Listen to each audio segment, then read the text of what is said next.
Hello everyone, কেমন আছো তোমরা সবাই? মিষ্টিস ব্লগের নতুন একটা ভিডিওতে তোমাদের সবাইকে স্বাগত জানাচ্ছি। আজকে ছিল পয়লা বৈশাখ, সেই জন্য তো সকাল সকাল স্নান করে শাড়ি পরে একদম সাজুগুজু করে নিয়েছি। আজকে আমাদের বাড়িতে পুজো হবে। পয়লা বৈশাখে কোনোদিনও বাড়িতে ব্রাহ্মণ দিয়ে পুজো করা হয়নি, এইবারই প্রথমবার বাড়িতে ব্রাহ্মণ দিয়ে পুজো করা হচ্ছে। যেহেতু আমাদের বাড়িতে গণেশ ঠাকুরটা প্রতিষ্ঠা করা, সেই জন্য আমরা ভাবলাম যে এবছর আমরা ব্রাহ্মণ দিয়ে পুজো করি। এর আগের বছরগুলোতে আমি আর মা দুজনে মিলে এমনিই বাড়িতে পুজো দিতাম, কিন্তু ব্রাহ্মণ নিয়ে কখনো পুজো করা হয়নি। ব্রাহ্মণের আসার কথা ছিল 12টার দিকে, কিন্তু উনি 11টার মধ্যে চলে এসেছে। একদিকে ভালোই হয়েছে, কিছু গোছানো হয়েছিল আর কিছু বাকি ছিল। ফল টলগুলো বানানো হয়ে গেছিলো, কিন্তু সেগুলো সাজানো হয়েছিল না, তাই ব্রাহ্মণ আসার পরে তাড়াতাড়ি করে সেগুলো আমরা গুছিয়ে নিলাম। তো এবারে পুজো করতে বসে গিয়েছে। তাহলে চলো তোমরা পুরো ভিডিওটা দেখতে থাকো আর সাথে থাকো।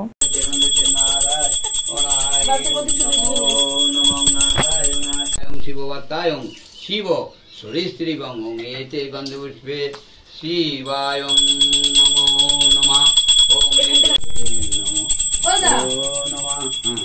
বলছি বসিয়ে দেবো? এটা আর কিছু করতে হবে কি না? আমি ইয়ে করে দিচ্ছি। হ্যাঁ দেন। আমার ঠাকুমা শাশুড়ি ছিল তো, আমি কোনোদিন উঠলাম ওম এতে গন্ধপুষ্পে বাজারে বাজারে ব্রহ্মদেবায় নমো নমঃ। ব্রহ্ম ঈশায় গণেশায় ওম ব্রহ্মদেবতায় নমঃ। ওম নমো নমঃ। হরে কৃষ্ণ কৃষ্ণ কৃষ্ণ হরে হরে, হরে রাম রাম রাম। পুজো হচ্ছে, এদিকে আমার মা এখন দুধ উতলাবে। আমাদের বাড়িতে আবার এই নিয়মটা আছে, পয়লা বৈশাখের দিন বাড়িতে দুধ উতলাতে হয়। ঠাকুর ঘরের মধ্যেই করছে এটা। এখানে 4টে ইট সাজিয়ে নিয়েছে আর কিছু পাটকাঠি দিয়ে এইভাবে আগুন জ্বালিয়ে আর একটা বাটিতে করে দুধ বসিয়েছে। এই দুধটা এবার উতলাতে হবে। তো দুধটা সবে বসানো হয়েছে, তো এখনও গরম হয়নি। তো তোমাদের কাদের কাদের বাড়িতে এই নিয়মটা আছে অবশ্যই কিন্তু কমেন্ট করে জানাবে। তো আমাদের বাড়িতে মানে আমার ঠাম্মাও এটা করে আর এখন আমরাও এটা করছি। এবছরই আমাদের প্রথমবার এটা করা।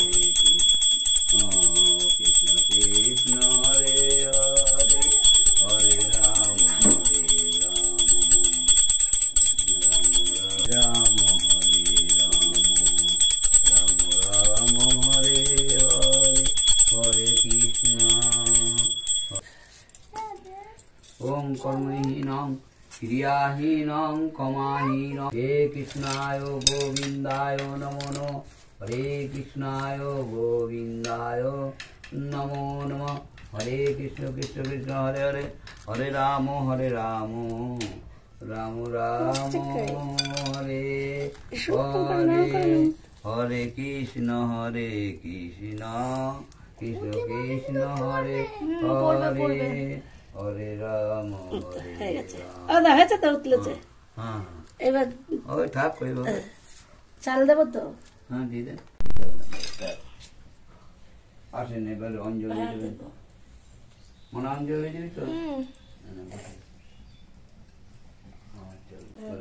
নম তৎসদা বৈশাখ মাসিক কৃষ্ণ পক্ষে অমাবস্যা তিথ ভাস করে মীন রাশিস্থ এস সচন্দনা গন্ধ পুষ্প বিল্ল পত্রাঞ্জলি নম নম গণেশায় বাসুদেবায় জগন্নাথায় নম নম নম এতে গন্ধপুষ্পে নম নম নম তুলসী দর্শনে পুণ্য পরশনে পাপ নাশনে সর্বদিশানি ভক্তিতে মুক্তি শিকা বন্ধন করণের স্বামী সোহা। যাচ্ছে মাথা দিয়ে গুরুমন্ত্র হয়ে থাকলে গুরুমন্ত্র জপ, আর যদি না হয়ে থাকে তাহলে হরে কৃষ্ণ হরে রাম 10 বার। মানে জগন্নাথায় নম নম নম নম এতে গন্ধপুষ্পে গণেশায় নম নম দিয়ে দাও। আবার ফুল, আবার ফুল। পুজো শেষ আর আমাদের অঞ্জলি দেওয়া হয়ে গেছে। এবারে ঘরের ঠাকুরের কিছু ফুল দিয়ে দেবো। তো ব্রাহ্মণই ফুল দিয়ে দিয়েছে, ঘরের ঠাকুরের আজকে পুজো ব্রাহ্মণও করে দিয়েছে। তবে সব ঠাকুরগুলোতে না ফুল পড়েনি, সেই জন্য ভাবলাম অনেকগুলো ফুল আছে, আমি সব ঠাকুরগুলোতে ফুল দিয়ে দিই। আর আজকে শাড়ি পরে আমাকে কেমন লাগছে অবশ্যই কিন্তু তোমরা আমাকে কমেন্ট করে জানাবে। এটা হচ্ছে আমার ঠাম্মার শাড়ি ছিল, আজ আমি যে শাড়িটা পরেছিলাম ঠাম্মার কাছ থেকে এটা নিয়ে এসেছিলাম পুজোতে পরবো বলে। পুজো শেষ, তারপরে দুপুরবেলাতে খাওয়া দাওয়া করে আমরা একটু রেস্ট নিয়েছিলাম। তারপরে সন্ধ্যার দিকে আমরা চলে গিয়েছিলাম মেলাতে। আমাদের এখানে 1 মাস ধরে মেলা হচ্ছে, পুরো চৈত্র মাসটা এখানে মেলা হয়েছে, কিন্তু একদিনও আসার টাইম পাইনি, আসাও হয়নি। একা একা ভালোও লাগে না আসতে। তো মাকে বলেছিলাম পয়লা বৈশাখের দিন কিন্তু অবশ্যই যাব। পয়লা বৈশাখের দিন আমরা একটু বেরোই, মেলাতে আসি, তবে এর আগেও 1-2 দিন মেলাতে ঘোরা হয়, তবে এবছর আর আসা হয়নি। পয়লা বৈশাখের দিন ছিল বীভৎস ভিড়। আজকে আমরা এসছি, মানে আমি, মা, খুকু, অহনা আর কাকিমা, আমরা 5 জন এসছি একসাথে। তো এত ভিড়, এত গরম লাগছে যে সবারই বিরক্ত লেগে যাচ্ছে। আমরা মেলার সামনে দাঁড়িয়ে কিছুক্ষণ অনুষ্ঠান দেখছিলাম, কিছুক্ষণ মানে 5 মিনিট মতো। তারপরে ভাবলাম যে বেশিক্ষণ আর কি দাঁড়িয়ে থাকবো না, লেট করবো না, আমরা মেলাটা একবার ঘুরে নিই। তো তারপরে আমরা মেলা ঘুরতে বেরোলাম। তো যা হয় এটা ওটা জিনিসপত্র দেখা, কেনা কাটা। তো আমি কিছু ক্লিপ কিনেছিলাম, আর সেইভাবে খুব একটা বেশি ঘুরতে পারিনি, কারণ এত ভিড় ছিল মেলাতে। আর জায়গাটাও ছিল প্রচণ্ড ছোট, চারিদিকে দোকান, মাঝখানে দোকান, মানে হেঁটে যাওয়ার রাস্তাটাও এত ছোট থাকে না যে খুব একটা ভালোভাবে ঘোরা যায় না। তো সেই কারণে না আগে ফাঁকা থাকতে থাকতে মেলাটা ঘুরে নিই। তো আমরা যদি বিকালের দিকে আসতাম ভালো হতো, তখন ফাঁকা ছিল। সন্ধ্যার দিকে এসে প্রচণ্ড বিপদে পড়ে গেছিলাম, ভীষণ ভিড়। বাইরে দেখতে পাচ্ছ লোক পুরো গিজগিজ করছে। আমরা তো পিছন গেট দিয়ে ঢুকেছিলাম, সামনের গেটে যেহেতু ভিড় হয়, রাস্তাতেও ভিড় হয়, সেই জন্য আমরা পিছন দিক থেকে ঢুকেছিলাম। এখন আমরা সামনের দিকটাতে এসছি, ভাবছি একটু পাপড়ি চাট খাবো, অনেক দিন ধরে পাপড়ি চাট খেতে ইচ্ছা করছে।